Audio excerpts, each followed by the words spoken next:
आज की पीढ़ी के ऊपर लोग बहुत सारे सवाल उठाते हैं। लोगों को अक्सर लगता है कि ये पीढ़ी जो है दिशा भ्रमित हो चुकी है, पथभ्रष्ट हो चुकी है। लेकिन ऐसे कुछ लोग हैं जिनसे मिलने के बाद मुझे ऐसा एहसास हुआ कि ऐसा नहीं है कि जो युवा पीढ़ी है वो पूरी की पूरी पथभ्रष्ट है। आज भी ऐसे बच्चे हैं जो अपने बड़ों को भी रोशनी दिखा रहे हैं, उनके पथ प्रदर्शक बन रहे हैं।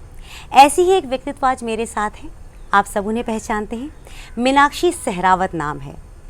और जो उनका नाम है वो असल में आजकल हर घर की पहचान बन चुका है, क्योंकि उनकी बातें लोगों को एक नया रास्ता दिखाती हैं, युवा पीढ़ी के अंदर एक नया जज्बा जगाती हैं कि वो भी अपने लिए, अपने धर्म के लिए और अपने देश के लिए बहुत कुछ कर सकते हैं। तो मीनाक्षी जी से आज कुछ सवाल मैं पूछूंगी जो शायद आपको बहुत अच्छा लगे। मीनाक्षी जी, बहुत बहुत स्वागत है। बहुत बहुत धन्यवाद। सनातन धर्म के बारे में हम सब बातें करते हैं, गुरुकुल शिक्षा के बारे में आप भी बात करती हैं क्योंकि आप स्वयं वहाँ से पढ़ी हैं और आज भी आप पढ़ रही हैं।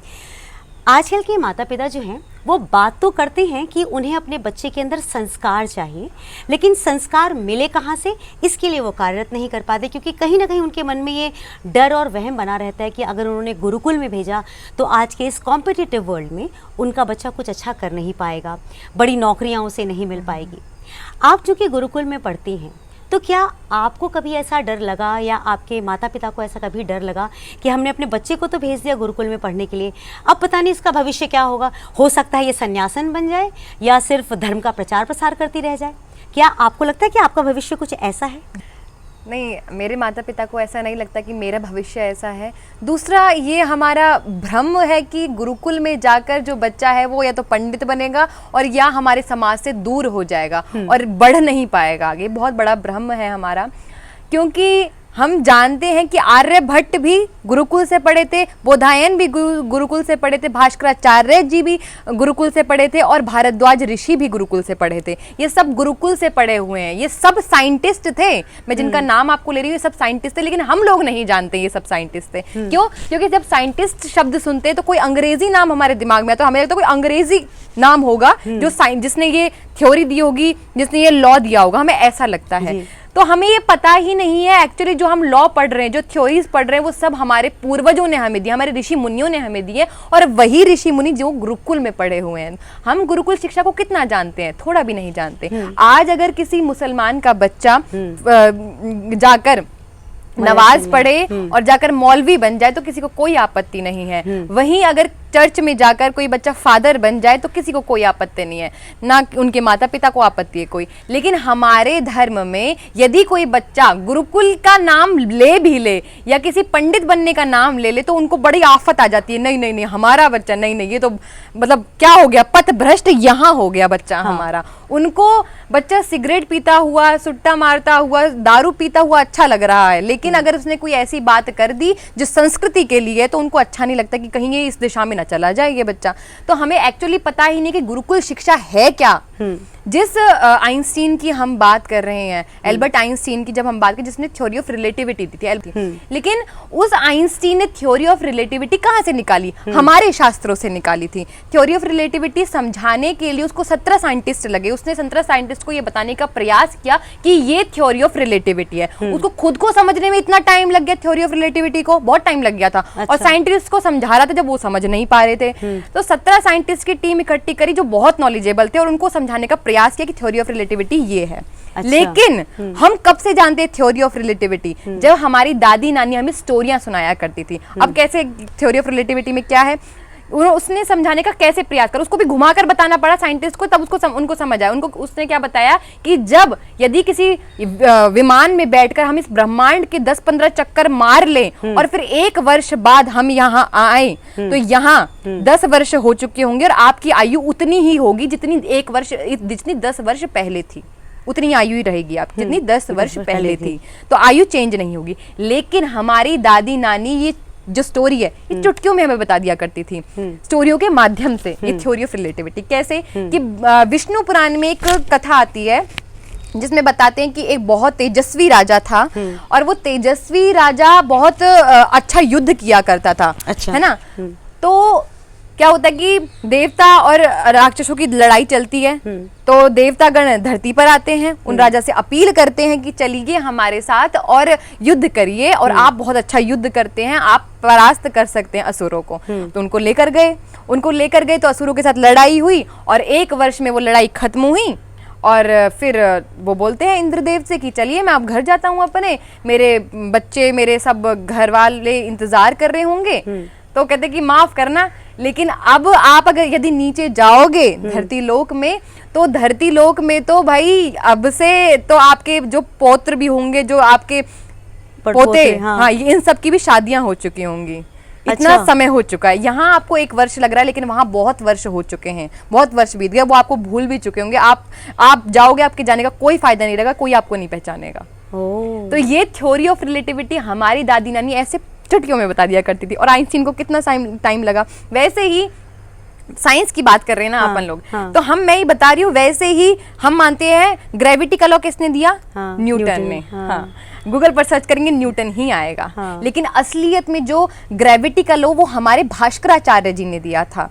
भास्कराचार्य जी ने ग्रेविटी का लॉ बताया था हमें, और इससे न्यूटन से तो बहुत वर्ष पहले 500 ईसा पूर्व बताया था, 500 ईसा पूर्व, और न्यूटन से तो बहुत पहले, बहुत वर्ष पहले बता दिया था। लेकिन हम किसको मानते हैं? न्यूटन को, क्योंकि कोई अंग्रेजी सा नाम बढ़िया लग रहा है ये सुनने में कि अरे अरे अरे साइंटिस्ट तो अंग्रेजी नाम ही हो सकता है, कोई भारत का कैसे हो सकता है? तो हम जानते ही नहीं है, क्योंकि हमें पता ही नहीं है। गलतियां हमारे बच्चों की बिल्कुल भी नहीं है, क्योंकि ना तो हमने जानने का प्रयास करा और ना हमने जनवाने का प्रयास किया। गुरुकुल में तो भेजने की हम बात करते ही नहीं है। वैसे ही तो न्यूटन के ही कंट्री की एक यूनिवर्सिटी है मैनचेस्टर यूनिवर्सिटी, 2007 में उन्होंने ये डिक्लेयर कर दिया कि ये कोई न्यूटन की खोज नहीं थी, लॉ ऑफ ग्रेविटी न्यूटन की खोज नहीं थी, इसको भास्कराचार्य जी ने दिया था। वो मानती है, आप जाकर पढ़िए गूगल पर। अरे वाह। तो हमें पता ही नहीं है। आप कह रहे हो कि एक बच्चा जो बैक बेंचर है, कभी उसकी हिस्ट्री पढ़ी है न्यूटन की? नहीं पढ़ी हमने। बहुत डम बच्चा था, नलायक बच्चा था, बैक बेंचर था, उसको ये भी नहीं पता कि ABCD क्या होता, कुछ नहीं जानता वो बच्चा। अचानक से उसके सर पर सेब गिरता और सारी मैथमेटिक्स उसके दिमाग में आ जाती। अच्छा जी, ये तो बहुत अच्छी बात है, हम भी अपने सर पे एक एप्पल गिर लेते हैं, अगर ऐसी कैलकुलेशन हमारे दिमाग में हो जाती तो ऐसा नहीं होता है।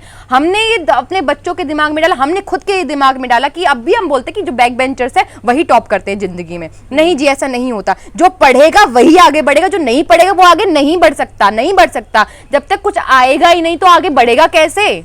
जब तक कुछ पता ही नहीं हुआ आगे बढ़ेगा कैसे? जी बिल्कुल भी नहीं हो सकता। अगर बैक बेंचर है तो वो आगे नहीं बढ़ सकता है। जो पढ़ेगा केवल और केवल वही आगे बढ़ेगा। वैसे ही एक जो हम पढ़ते हैं ये एरोप्लेन किसने बनाया, तो एरोप्लेन किसने बनाया जी? बोलते हैं कि राइट ब्रदर्स ने बनाया था। ये राइट ब्रदर्स से बहुत वर्ष पहले तो खैर विमान शास्त्र आ गया था। विमान शास्त्र से देखकर शिवकर बापूजी तलपड़े ने उनसे, राइट ब्रदर्स से बहुत पहले बना चुके थे ये एरोप्लेन, और बॉम्बे की जुहू चौपाटी पर उन्होंने उड़ाया था। जब उड़ाया तो उसको कब्जे में कर लिया गया, और कुछ वर्ष बाद राइट ब्रदर्स के नाम पर उस थ्योरी को कर दिया कि इन्होंने इसकी खोज करी है। ठीक है। जब शिवकर बापूजी तलपड़े से ये पूछा गया कि आपने ये कहाँ से बनाना सीखा, जब पता लगा कि सबको इन्होंने बनाया है, तो उनसे पूछा गया कि आपने कहाँ से बनाना सीखा, तो उन्होंने बताया कि हमारे ऋषि भारद्वाज हुए, जिन्होंने अपनी ये विमान शास्त्र लिखा, और विमान शास्त्र में उन्होंने 300 विमानों की लेखन किया, 300 विमानों के बारे में बताया, और 300 विमानों में से जो सबसे नीचतम विमान है मैंने तो वो बनाया है अभी। तो सोचो कि जो 299 विमानों के बारे में उसमें लिखा होगा वो कैसे होंगे। मीनाक्षी जी, मुझे आपकी बातों से ये तो समझ में आ रहा है कि जो हमारे प्राचीन शिक्षा पद्धति थी वो इतनी स्ट्रांग थी कि उसे पढ़ने वाले जो हैं वो वाकई टॉप रिसर्चर्स और साइंटिस्ट बने। बिल्कुल। लेकिन हमारी एजुकेशन जो पॉलिसी है उसमें इतने बदलाव आए, इतना आतताइयों ने बदला और सब कुछ बदलाव आया कि अब जो हम पढ़ रहे हैं उससे पढ़कर हम सिर्फ और सिर्फ एक अच्छी नौकरी, एक आदत नौकरी मिल जाए, हम बस इसके लिए परेशान हो रहे हैं। नौकर बनाना सिखाया। बिल्कुल, हम नौकर बनना सीख चुके हैं और हमें शायद उसकी अब आदत पड़ गई है। हमें अपना काम करना तो अब आता ही नहीं है। तो आपको क्या लगता है कि अब हमें क्या बदलाव लाना पड़ेगा? क्योंकि देखिए, एक गुरुकुल या 2 गुरुकुल्स में जाकर के हम बच्चे इतने सारे नहीं बना सकते, इसके लिए रिफॉर्म लाना ज़रूरी है। आपको क्या लगता है कि अभी हमारे समाज में किस चेंज की आवश्यकता आपको नज़र आ रही है? सबसे पहले तो जो सबसे बड़ा गुरुकुल होता है बच्चों का, वो घर होता है। आजकल माता पिता टीचर्स के पल्ले पड़ जाते हैं कि नमस्ते नहीं करता है जी घर आकर। जी तुम्हें उन्हें नहीं सिखाना था ये नमस्ते करना, तुम्हें सिखाना था कि जाओ और गुरु के प्रणाम करो, गुरु के चरण स्पर्श करो, ये तुम्हें सिखाना था। गुरु के पल्ले क्यों पड़ रहे हो भाई तुम? गुरु तो जो सिखा सकता था वो सिखा रहा है, पहले गुरु तो तुम ही थे उनके, तुम्हें सिखाना चाहिए। जबकि जब आचार्य के पास पहुंचो, जब गुरु के पास पहुंचो, टीचर के पास पहुंचो, तो पैर छुओ, उनके हाथ जोड़ो, उनको प्रणाम करो, उसके बाद कुछ शुरू करो। तुमने नहीं सिखाया है। तो पहले गुरु तो माता पिता होते हैं, पैरा गुरुकुल घर होता है, तो घर से वो शिक्षा आनी चाहिए। तो घर से जो पहले माता हुआ करती थी, मैं बार बार वो ये बात बोलती, जो पहले माता हुआ करती थी वो निर्माता हुआ करती थी। आज माताएं हम सब जानते हैं, ठीक है। तो पहले जो माता हुआ करती थी वो निर्माता हुआ करती थी, अपने बच्चे की शिक्षा गुरुकुल से पहले कर दिया करती थी माता, जितनी शिक्षा की जरूरत हुआ करती थी कि ये करना है ये नहीं करना है, गुरुकुल में जब जाओ। और चलिए गुरुकुल की बात छोड़ देते, जब आप अपने पेरेंट्स से बात सुनोगे तो क्या करते थे कि डंडा दे देते टीचर के हाथ में कि आज ये सुधर के आना चाहिए स्कूल से, कि जितना मारना उतना मारो जी, जितना आपका मन कर। आज हाथ भी लगा दे तो पुलिस केस कर देते, कहां से सुधरेगा? प्रेशर ही नहीं है बच्चे के ऊपर। उधर बच्चा सुसाइड का वो दे रहा है कि अगर कुछ करा ना मेरे साथ सुसाइड कर लूंगा, आप डर कर बैठ जाते हो, अच्छा ठीक है, ओके ओके, नहीं हम नहीं कुछ करेंगे। क्या कर रहा है बच्चा? कहाँ जा रहा है बच्चा? आप ध्यान भी रख रहे हो कि वो पढ़ क्या रहा है उसमें। फोन में जो ये जो टेक्निकल चीजें आ गई ना, इसका बहुत दुष्प्रभाव है। प्रभाव तो है ही, दुष्प्रभाव भी बहुत ज्यादा है। प्रभाव तो बच्चा लेना ही नहीं चाह रहा है, दुष्प्रभाव ही लिए जा रहा है, और हम कोशिश भी नहीं कर रहे। अच्छा क्या देख रहा है? नहीं जी पढ़ रहा हूँ, ठीक है पढ़ ले। देख रहे हो आप क्या पढ़ रहा है वो? चेक भी नहीं कर रहे हैं हम। तो जो आप कह रहे बदलाव क्या लाने की जरूरत है, पहले माता पिता को कोशिश करनी पड़ेगी कि वो शुरू से बदलाव लाएं। शुरू से करना पड़ेगा ना। शुरू तो आप कह रहे हो कि 15 वर्ष की आयु में कि ये बिगड़ कैसे रहा है। अच्छा अब आप पूछ रहे हो कि कैसे बिगड़ रहा है। आपने कोशिश ही नहीं करी पहले से जानने की कि बिगड़ सकता है ये आगे जाकर। तो शुरुआत तो जीरो से करनी पड़ेगी ना। 15 वर्ष की आयु में शुरुआत नहीं हो सकती, जीरो से शुरुआत करनी पड़ेगी जी आपको। तो पहले से ही वो आपको डालने पड़ेंगे ना संस्कार। तो मतलब तो पहले घर में संस्कार डालने शुरू करें हम। पहले घर में लाना संस्कार शुरू करिए, फिर जो भी आप दे रहे हो उनको, वो क्या पढ़ रहा है, क्या जान रहा है, किसके पास जा रहा है, उनका ध्यान रखिए। कम से कम 20 वर्ष की आयु से पहले तक, ठीक है। 20 वर्ष के बाद बच्चा इतना मैच्योर हो जाता है कि उसको पता है कि उसको क्या करना है और क्या नहीं करना है, ठीक है। वो उसकी फ्रीडम है। आजकल माता पिता चाहते नहीं हमने फ्रीडम दे रखी है उसको, ठीक है वो जो कर रहा है वो ठीक ही कर रहा है जी, ये उसकी पर्सनल लाइफ है, हम उसकी पर्सनल लाइफ में इंटरफेयर नहीं करें। आप उसकी पर्सनल लाइफ में ना इंटरफेयर कर बहुत इंटरफेयर कर रहे हो उसकी लाइफ में, आपको नहीं पता है, ठीक है। तो आप उसकी लाइफ में इंटरफेयर कीजिए 20 वर्ष से पहले, तो कम से कम कि वो क्या देख रहा है, किसके साथ जा रहा है, कहाँ घूम रहा है, कहीं किसी लड़की को तो नहीं छेड़ कर आ रहा है। तो सब कुछ आप ध्यान रखिए। लड़कियों का तो बड़ा ध्यान रखते हैं, लड़कों का ध्यान रखना छोड़ दिया है इस सोसाइटी ने ना। है ये प्रॉब्लम, और ना चाहते हुए भी है ये प्रॉब्लम। लड़कों का ध्यान रखना छोड़ दिया है, लड़कियों का ध्यान रखते हैं बहुत ज्यादा। तो लड़कों का भी रखिए ना। कहाँ से आ रहा है उसको भी तो कान पकड़िए कि कहाँ से आया इतनी लेट से, तू कहाँ जा रहा है, तू तेरी बहन भी तो घर में, वो भी तो नहीं जा रही है, तो क्यों नहीं ध्यान रख। तो पहली शिक्षा तो शुरू से शुरू करनी पड़ेगी। आप चेक करिए वो क्या देख रहा है, क्या कर रहा है, कहाँ जा रहा है, किसके साथ जा रहा है, ये भी चेक कीजिए। क्या पढ़ रहा है, कौन कौन से टीचर के संपर्क में, कौन कौन से बच्चे के संपर्क में, यहाँ से लाना शुरू करिए। ठीक है गुरुकुल की शिक्षा नहीं दे सकते हैं, नहीं दे पा रहे हैं, गुरुकुल कम है या भेज नहीं सकते हैं, भेज नहीं पा रहे हैं, कोई बात नहीं, कम से कम थोड़ा तो शुरू करिए। कम से कम अपने 10 वर्ष के बच्चे को ये तो बताइए कि बेटा जो भी मिला है उस ईश्वर की वजह से मिला, हाथ जोड़कर प्रणाम करो, मंदिर के सामने झुका करो, खाने के सामने जब खाना आए तो उसको हाथ जोड़ा करो, जब खाया करो, जब ग्रहण करा करो, जो कुछ भी आज तुम्हारे पास है वो उस ईश्वर का दिया हुआ है। कम से कम छोटी छोटी चीजें तो शुरू करवाइए। तो वो भी तो नहीं कर रहे हैं ना हम। गुरुकुल की तो दूर की बात है, बहुत दूर की बात है। पहले आप तो निर्माता बन जाइए। क्या बात है। आप निर्माण करना चाहते हो गुरुकुल में, आप में खुद में वो है कि आप निर्माण कर सकते हो बच्चों का थोड़ा बहुत भी। मतलब सबसे बड़ी जिम्मेदारी माता पिता की है। अगर उस लेवल पर हमने ट्रांसफॉर्मेशन लाना शुरू किया तो सब कुछ बदल सकता है। मीनाक्षी जी सवाल तो बहुत सारे हैं आपसे पूछने के लिए, लेकिन आपने जो अभी मुझे चीज़ें बताई हैं उसके लिए आपका हृदय से बहुत बहुत आभार। और आप इसी तरह से कुछ नई नई बातें बताते रहिएगा, क्योंकि रिफॉर्म लाने के लिए मैं कई बार मुझे लगता है कि जैसे जंगल में आग के लिए सिर्फ एक चिंगारी काफ़ी होती है, उसी तरह से समाज में अगर बदलाव लाना है तो किसी एक व्यक्ति से बदलाव लाया जा सकता है, और मुझे लगता है वो व्यक्तित्व आप है। Thank you so much. Thank you. बहुत बहुत